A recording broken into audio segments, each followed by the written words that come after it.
দশম শ্রেণীর প্রিয় শিক্ষার্থীবৃন্দ, আশা করি তোমরা সকলে ভালো আছো। নবকুমার ইনস্টিটিউশন ও ডক্টর শহীদুল্লাহ কলেজের পক্ষ থেকে গণিত ক্লাসে স্বাগত জানাচ্ছি আমি মোহাম্মদ ইশরাফিল হোসেন। আজকে আমরা আলোচনা করব অধ্যায় সপ্তদশ পরিসংখ্যান নিয়ে। তোমাদের কাজের সুবিধার জন্য একটা ছক আমি উঠিয়ে রেখেছি এবং কয়েকটা প্রশ্ন উঠিয়ে দিয়েছি। তোমরা সবাই খাতায় ছক এবং প্রশ্নগুলো উঠিয়ে নাও। ছকে আছে দেখো শ্রেণী ব্যাপ্তি দেওয়া আছে এবং গণসংখ্যা দেওয়া আছে এবং নিচে প্রশ্ন আছে ক নম্বরে প্রদত্ত সারণীর প্রসূরক শ্রেণীর মধ্যমান নির্ণয় করো। খ নম্বরে সংক্ষিপ্ত পদ্ধতিতে গড় নির্ণয় করো। গ নম্বরে প্রদত্ত উপাত্তের গণসংখ্যা বহুভুজ অঙ্কন করো। সবাই খাতায় উঠিয়ে নাও। এরপরে আমরা ক খ গ একটা একটা করে প্রশ্নের উত্তর বের করার চেষ্টা করব। ঠিক আছে, প্রশ্নগুলো উঠানো হয়েছে, আমি মুছে দিলাম।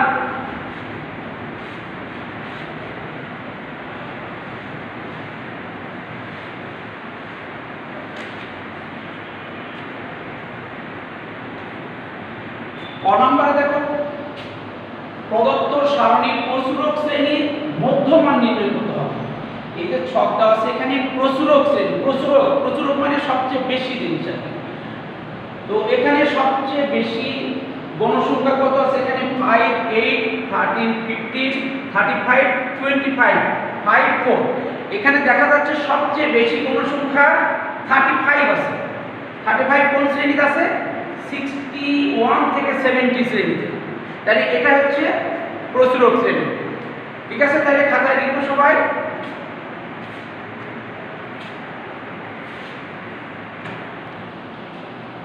এখানে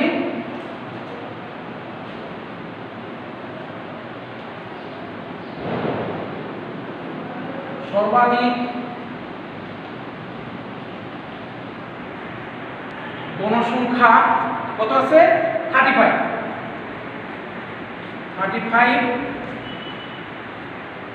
আছে 61 থেকে 70 শ্রেণীতে।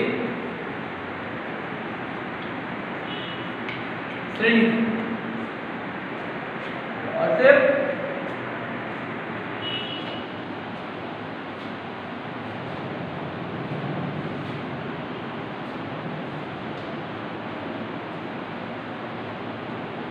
প্রসূরক শ্রেণী হচ্ছে 61 থেকে 70। এটা অর্থাৎ প্রসূরক শ্রেণী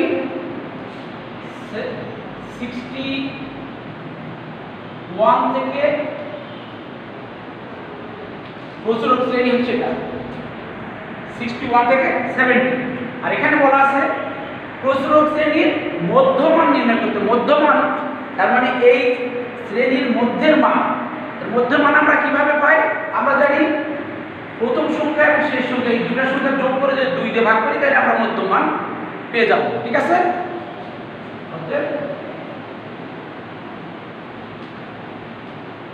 প্রসূরক শ্রেণীর মধ্যমান 61 প্লাস 70/2। আমরা যোগ করব 113/2। 6 দুগুণ 12, 5 দুগুণ 10, 1 থেকে 5, তাহলে 65.5। তাহলে আমরা পেয়ে গেলাম প্রসূরক শ্রেণীর মধ্যবিন্দু কত? 65.5। এটা আমাদের অ্যানসার চলে আসে। ঠিক আছে, আশা করি এখন আর তোমাদের কোনো অসুবিধা হওয়ার কথা না। এবার দেখো প্রসূরক শ্রেণীর মধ্যমান যেমন আমরা বের করলাম, এরকম যদি প্রশ্ন একটু ঘুরিয়ে যদি আসে যে প্রসূরক শ্রেণীর পরবর্তী শ্রেণীর মধ্যমান কত, তাহলে কিন্তু আমরা পেয়ে যাব প্রসূরক শ্রেণী আমরা পেয়ে গেলাম কত? 61 থেকে 70। ঠিক আছে, যদি বলে পরের শ্রেণীর মধ্যবিন্দু তাহলে আমরা 71 থেকে 80 এই শ্রেণী, এটা ঠিক একই রকম যোগ করে 2 দিয়ে ভাগ করলে পেয়ে যাব। যদি প্রশ্ন এরকম আসে যে প্রশ্রক শ্রেণীর পূর্ব শ্রেণী বা আগের শ্রেণীর মধ্যবিন্দু নির্ণয় করো বা মধ্যমান বের করো, মধ্যবিন্দু আর মধ্যমান একই কথা। তাইলে আমরা প্রশ্রক শ্রেণীর পূর্ব শ্রেণী কত 51 থেকে 60, তাহলে আমরা ঠিক একই রকম পেয়ে যাব। এখানে 51 আর 60 যোগ করে 2 দিয়ে ভাগ করলে আমরা পেয়ে যাব। তাহলে আমার মনে হয় আর এরকম কোনো প্রশ্ন যদি আসে তোমাদের অসুবিধা হওয়ার কথা না, ঠিক আছে। এবার আসো পরবর্তী প্রশ্নে, এটা মুছে দিলাম।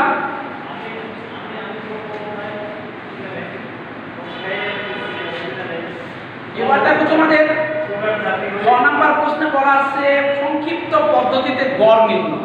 এখানে যে ছকটা দেওয়া আছে এই ছকে দেখো নাম্বার এখানে 21 থেকে 30 এখানে শুরু হয়েছে, 91 থেকে 100 পর্যন্ত এখানে এই ছকে নাম্বারগুলো দেওয়া আছে। এটা গড় নির্ণয় করতে হবে। আমরা জানি গড়, কিন্তু গড় সংক্ষিপ্ত পদ্ধতিতে পরিসংখ্যানে কিভাবে নির্ণয় করে এটা আমরা আজকে দেখব।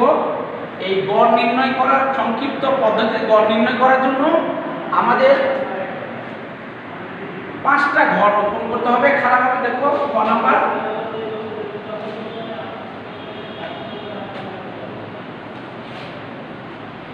একে নাও তোমরা,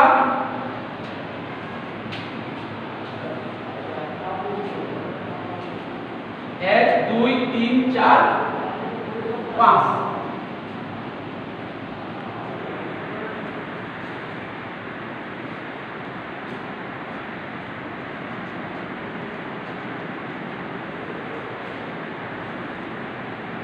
দেখো আমরা এখানে শ্রেণী ব্যক্তি আছে, তাহলে আমরা এখানে শ্রেণী ব্যক্তিটা লিখে নিলাম।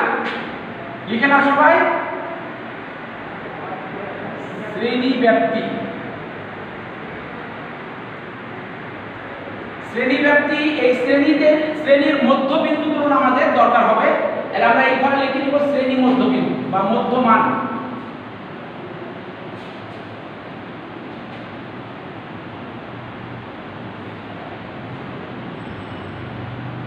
শ্রেণী মধ্যমান।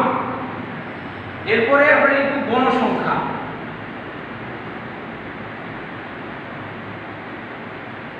শ্রেণী মধ্যমানকে আমরা xi দ্বারা প্রকাশ করব।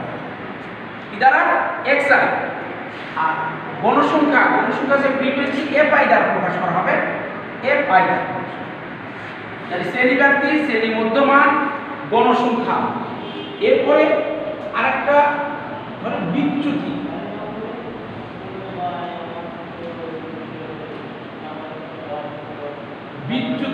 বিচ্যুতি হচ্ছে ইউআই সমান এখানে xi মাইনাস ay এইচ। সূত্রটা আমরা লিখে রাখতে পারি অথবা সূত্র বিচ্যুতি লিখে রাখলেও হবে। এরপরে ওটা হচ্ছে এবার পরবর্তী ঘরে fi ui। fi হচ্ছে গণসংখ্যা ইনটু বিচ্যুতি। তো এই দুটা লেখার এই ঘরে যদি অসুবিধা হয় তোমরা শুধুমাত্র সংকেত দিয়ে লিখবে fi ui, ঠিক আছে। এবার আমাদের একটা ঘরে লিখব। একে নাও তোমরা, আমাদের এখানে আছে 1 2 3 4 5 6 7 8টা আছে, আমাদের 8টা ঘর।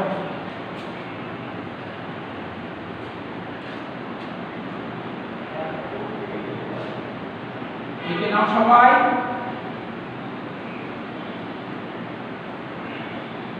দেখি যারা আমি আপনাদের ওয়াদা দিচ্ছি না, ওয়াদা ধরে না আমি চেষ্টা করব ইনশাআল্লাহ।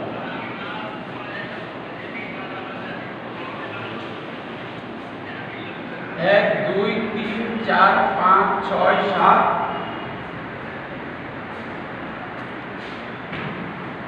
8। শেষে যোগফলের জন্য একটা লাগবে। আমাদের এখানে জায়গা খুব, তোমরা তোমাদের খাতায় জায়গা আছে, জায়গাটা করে নিবে।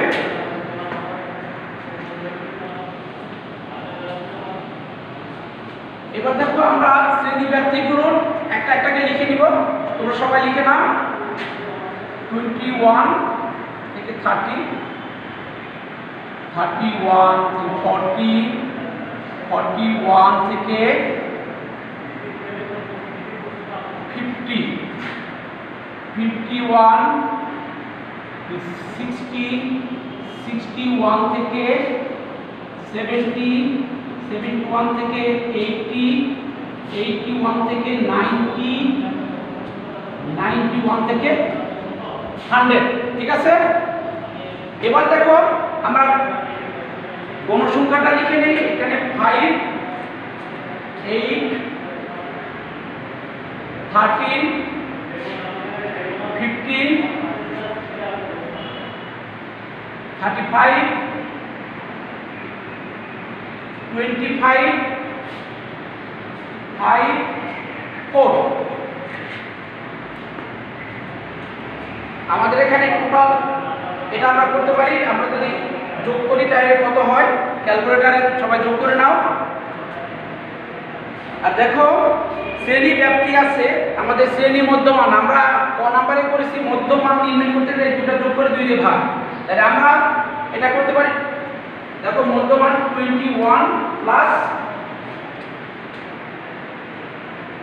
30 ভাগ 2, এখানে 51/2, 2 দুগুণ 4, 25.5। আমরা এটি বের করতে পারি, কেউ ক্যালকুলেটরে করবে অথবা এইভাবে তোমরা রাফ করে নিতে পারো। তাহলে আমরা এখানে পেয়ে গেলাম 25.5। এবার এগুলো দেখো একটা সহজ উপায় আছে। আমরা এখানে ব্যবধান কত করে আছে, 10 ব্যবধানে আছে। তাহলে আমরা এখানে ব্যবধান 10 10 কে যদি লিখে দিই তাহলে কিন্তু আমরা মধ্যবিন্দু পেয়ে যাব। তাহলে এখানে 35.5, 45.5, 55.5, 65.5, 75.5, 85.5 আর 95.5। আমরা সহজে পেয়ে গেলাম, কিন্তু একটা শুধু যোগ করে 2 দিয়ে ভাগ করলাম। আর যত ব্যবধান দেখো, দেখো এখানে সহজ উপায় হচ্ছে, এখানে 10 ব্যবধান ছিল, 10 10 কে দিয়েছি। যদি 5 ব্যবধান থাকতো তাহলে এখানে 5 5 করে চলে আসতো, 25, 30 এরকম ভাবে চলে আসতো। ঠিক আছে, এবার দেখো বিচ্যুতি। বিচ্যুতিটা কিভাবে আমরা সংক্ষিপ্ত পদ্ধতিতে গড় নির্ণয় করব। আমরা এখানে ছকে দেখো গণসংখ্যা উপরের দিকে দেখো কম আছে, নিচের দিকেও কম আছে, মাঝামাঝিতে বেশি আছে, কোনোটাতে দেখো 15 আছে, 35 আছে, 25 আছে। সাধারণত মাঝামাঝিতে সবচেয়ে বেশি গণসংখ্যা যে ঘরে আছে আমরা অনুমান করে নিব যে ওই ঘরটাই হচ্ছে, ওই ঘরেই গড় আছে। ঠিক আছে, তার মানে আমরা অনুমিত গড় কোন শ্রেণী সেটা আমরা আগে নির্ণয় করে নেব। আমরা এখানে দেখতেছি 35 সবচেয়ে বেশি গণসংখ্যা। ঠিক আছে, তাহলে এই 35 আছে, দেখো 35 কোন শ্রেণী, 61 থেকে 70, এটা হচ্ছে অনুমিত শ্রেণী। আর অনুমিত শ্রেণীর মধ্যমান কত, 65.5, এটাকে আমরা ধরবো অনুমিত গড়। এই অনুমিত গড়কে আমরা এ দ্বারা প্রকাশ করব। আমরা এখানে যেহেতু এটাকে গড় ধরবো, মানে আমরা 0 পয়েন্টে দাঁড়িয়ে থাকবো। দেখে না 0 পয়েন্ট, এখানে 0 পয়েন্ট, এদিকে কম আছে এদিকে বেশি, আমরা অনুমান করে নিলাম কত, 65 গড়। এখন এইটাই হচ্ছে 0 পয়েন্ট, আমরা এই 35টাকে 0 পয়েন্ট ধরে নিব। দেখো 0 পয়েন্ট, 0 পয়েন্ট ধরে নিয়ে এরপরে দেখো আমরা যদি এখানে xi আমাদের কত আছে, 25.5, এ অনুমিত গড়, এর কোনটা ধরলো, এখানে অনুমিত গড়। দেখো আমরা এখানে এ লিখে এইটাতে একটু দাগ দিয়ে নিব, চিহ্নিত করে নিলাম। আমাদের অনুমিত গড় কত, 65.5। তাহলে এখানে অনুমিত গড় এখানে লিখবো। আর এই হচ্ছে শ্রেণী ব্যবধান, আমরা আগে দেখেছি 10 করে ব্যবধান। এই শ্রেণী ব্যবধান এই এটা কত, 10। তাহলে আমরা এখানে 10 যদি বসিয়ে দিই তাহলে এখানে ফলাফল যেটা আসবে তোমরা ক্যালকুলেটরে বের করে নিতে পারো। সহজ উপায়, তোমাদের ক্যালকুলেটর লাগবে না, কোনো কিছু লাগবে না, সহজে তোমরা লিখতে পারবে। এখানে এই মানটা যদি আমরা বসাই, এটাতে যেহেতু দিকে কম -1 আসবে, এরপরে ঘরে -2 আসবে, -3, -4। তোমরা ক্যালকুলেটরে মানগুলো বসিয়ে দেখবে অটোমেটিক এইভাবেই আসবে। তো তোমাদের দরকার হবে না, তোমরা শুধুমাত্র যেটা আমাদের 0 পয়েন্ট আছে 0 পয়েন্ট থেকে উপরের দিকে আমাদের যেটা ছোট, এদিকে ছোট সংখ্যা, এদিকে মাইনাস, বড় সংখ্যার দিকে প্লাস, এদিকে -1 -2 -3 -4, ঠিক আছে। এরপরে প্লাসের দিকে বা বড় সংখ্যার দিকে 1 2 3। এটা আমরা বিচ্যুতি মানে 0 পয়েন্ট থেকে কমের দিকে অথবা বেশির দিকে কত বিচ্যুত হয়েছে সেই মানটা আমরা পেয়ে গেলাম। এবার দেখো FI/UI, আমাদের FI হচ্ছে এখানে প্রতিটা ঘরে দেওয়া আছে, ফ্রিকোয়েন্সি দেখো দেওয়া আছে, আর UI আমরা পেয়ে গেলাম। এই দুটার গুণফল আমরা এই ঘরে লিখব। দেখো এখানে গুণ করলে এখানে কত হবে, 4 5 20 20, কিন্তু মাইনাস আছে, তাহলে -20 -24 13 দুগুণ 26, তার মানে -26। 15 করে 15 একে 15। এরপর দেখো 35 কে যদি আমরা 0 দিয়ে গুণ করি আমরা জানি এটা 0। এরপর এখানে 25 1 গুণ করলে 25, আর এখানে 5 5 দুগুণ 10, আর এখানে 3 4 12। এবার দেখো উপরের দিকে মাইনাস, নিচের দিকে প্লাস, এই মাইনাসগুলো আমরা একদিকে যোগ করে নিব। 20 24, যেখানে আমরা পাশে আগে যোগ করে নিব, রাফ করে নিব 26 আর 15, আর এখানে কত আসে 10 5 15, 5 7 থেকে 1 2 4 6 8 85, আর এখানে আমাদের 25 10 12, এটা আসতেছে 7 আর কত 4। এখানে আমাদের, আর তোমরা সবাই ভালো করে যোগ করে নিবে, যোগ বলুন ঠিক আছে কিনা, ঠিক আছে। এখন এখানে 47, তাহলে এখানে কত হয় 15 8 7 গেলে 8, তাতে থাকে 1 5 3 38। দেখো এইটা ছিল আমাদের মাইনাস, তার মানে এটা মাইনাস আর এটা প্লাস, তাহলে আমাদের কত আসে মাইনাস আসে, ঠিক আছে। আমাদের এখানে পড়ে দেখো ঘর নাই, তোমরা খাতার নিচে তোমাদের অবশ্যই জায়গা থাকবে। আমি এই ঘরটা এখানে দেখাই দিচ্ছি, এই ঘরটা, ঠিক আছে। এখানে তোমরা এটার যে যোগফলটা সামেশন এরকম ভাবে চিহ্নটা দিবে, এটা হচ্ছে সামেশন যোগফল, সামেশন অফ FI/UI। আমাদের জায়গা স্বল্পতার জন্য আমরা সাইডে লিখলাম, তোমরা নিচে লিখবে। কত পেলাম আমরা -35 -38 আমরা FI/UI পেয়ে নিলাম, ঠিক আছে। আর আমরা এটা যোগফল বের করব, এটা যোগফল আমরা আগে করেছি, এটা হচ্ছে 110, এটা আমরা আবার যোগ করে নিতে পারি, এটা যোগ করলে 110 পেয়ে যাবে, ঠিক আছে। এবার দেখো আমাদের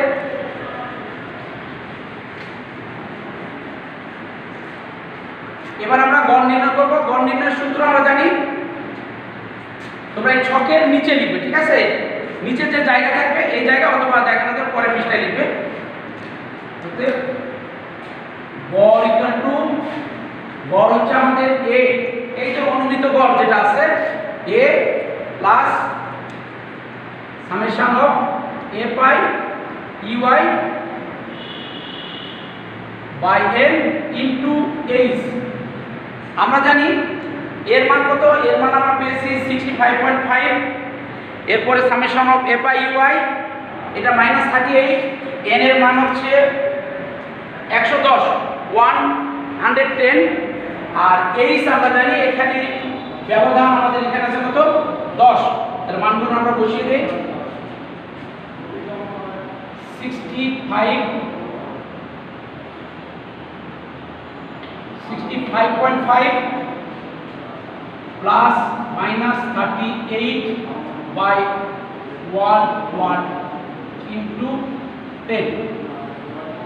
আমাদের এই শূন্য আর এই শূন্য কেটে যায়, তাইলে আমরা এখানে 65.5 মাইনাস 38 কে আমরা 11 দিয়ে ভাগ করব। সবাই ভাগ করে নাও, ক্যালকুলেটর বের করো।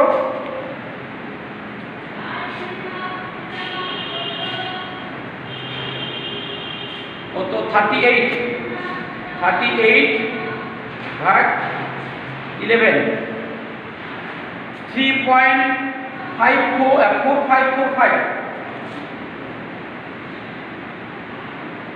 3.4545। পরে আরো ঘর আছে, আমরা মোটামুটি 4 ঘর নিলাম। এরপরে দেখে এটা থেকে আমরা যদি এটা বিয়োগ করে নিই, বিয়োগ করলে আমাদের কত আসে দেখো, মাইনাস 65.5,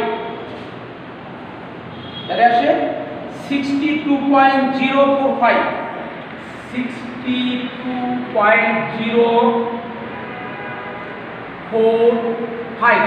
এরপর আর কিছু সংখ্যা আছে, আমরা মোটামুটি 3 ঘর লিখব। এটা আমাদের গড় আমরা পেয়ে গেলাম। কত পেলাম? 62.045। এটাই আমাদের সংক্ষিপ্ত পদ্ধতিতে এই উপাত্তের গড়। আমরা এখানে অ্যানসারটা লিখে রাখবো।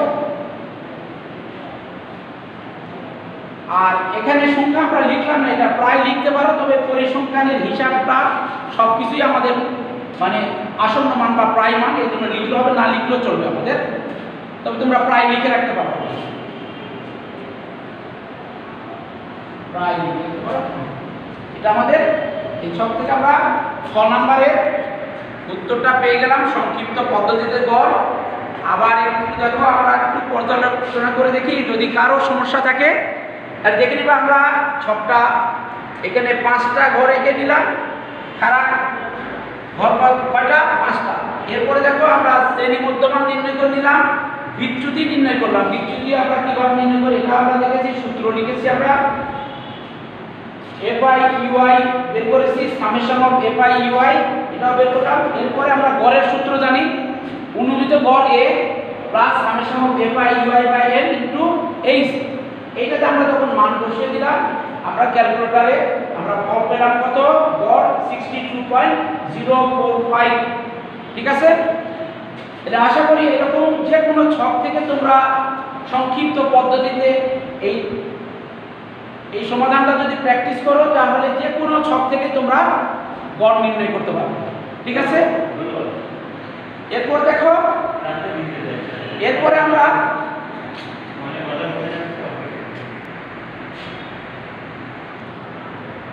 প্রিয় শিক্ষার্থীবৃন্দ, আশা করি সংক্ষিপ্ত পদ্ধতিতে গড় নির্ণয় যেটা আমরা আজকে করলাম, এটা মনে হয় কারো অসুবিধা হওয়ার কথা না।